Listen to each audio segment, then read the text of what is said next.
Ne katram ir tā iespēja, jo vajag dienu izbaudīt no meža dzīvnieku gaļas pagatavot ēdienus. Tā lielākoties pašu mednieku priekšrocība, kuriem līdz ar to ir arī tā iespēja meklēt un atrast to dažādās garšas.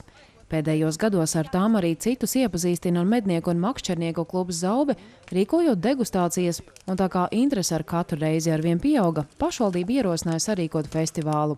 Tā nu vīri ķērās pie darba, jau kopš pērnā rudens sagādājot medījums un zivju lomus, kas festivāla dienā galdā celti jau daudzveidīgos ēdienos un uzkodās.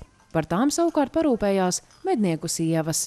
Kotletītes, vārīta aļņa gaļiņa, tad ir maltās gaļas ruletīte ar sieru un kaltētiem tomātiem, tad ir meža cūkas ruletīte ar oliņu, un tad vēl taps mums ir aknu pastēte, un būs vēl cepsim drusku vēlāk, kā siltais būs pildītās pankūciņas ar meža cūkas gaļu. Uzkodas vēl daudz un dažādas, arī no bebra gaļas un jau pirmajām gailenēm. Turpat mednieku sievas no asakām iztīra arī līdaku zupai, bet vīri uz iesma jau cep stirnāža gaļas šašliku. Uz ugunskura vienā katlā vārās meža cūkas un brieža gaļas soļanka, otrā vispirms apcepta meža cūkas gaļa tiek arī sautēta. Un degustācijai uz iesma lēnām top arī meža cūkas cepetis.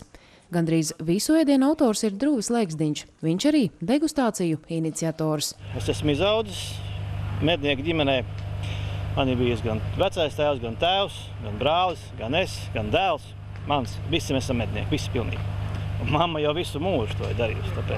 Tāpēc es kaut ko zinu no tā visu. Un es arī pats izdomāju to, pielieku, eksperimentēju un kā tas viss notiek. Druvis stāsta, lai meža dzīvnieku gaļa izdotos mīksta un sulīga, tā jāsagatavo jau vairākas dienas un, piemēram, meža cūku pat nedēļu iepriekš. Lai sajustu to īsto savvaļas garšu, viņam tīk ēdieniem klāt pievienot arī kadiķu un pat egļu čiekurus.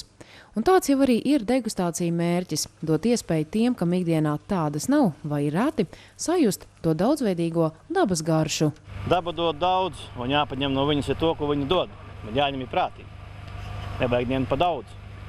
Cik var apēst, tik ir jāņem.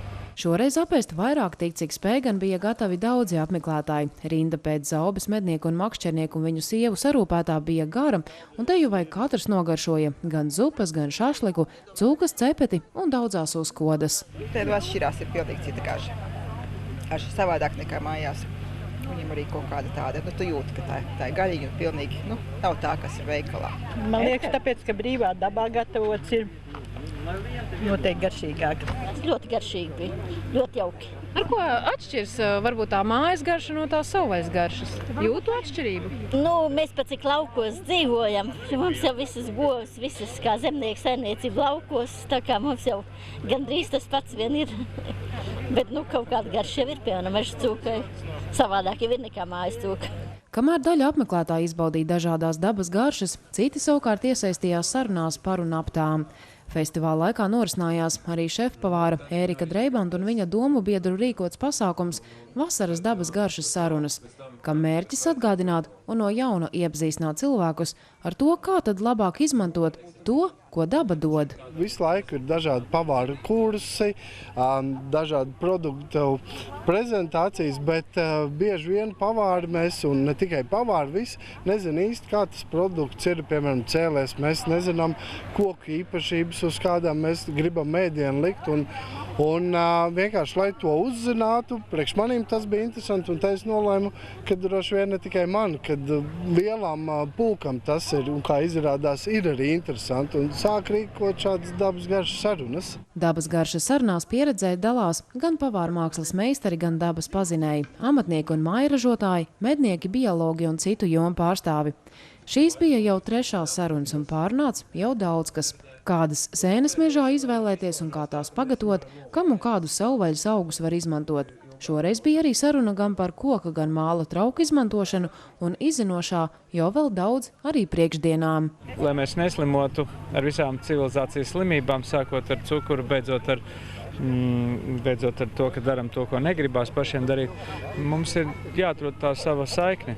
Tā daba mums ir, un to dabu mēs tagad sākam arvien vairāk novērtēt, bet mēs nezinām, kas ir jādara, lai no viņas paņemtu to, kas mums visvairāk vajadzīgs. Pirmais Zaubes Sauvēs kulinārais festivāls apmeklētājiem sniedza arī citas izglītojošas aktivitātes. Tā bērni varēja izzināt mežu kopā ar cūkmenu, savukārt radošajās darbnīcās darboties ar Latvijas valsts mežu, Raunas cepļa, Cecīļu, dabas taku un dabas aizsardzības pārvaldes speciālistiem. Un tam visam līdzās jau bija arī dažādi izklaidējoši pasākumi.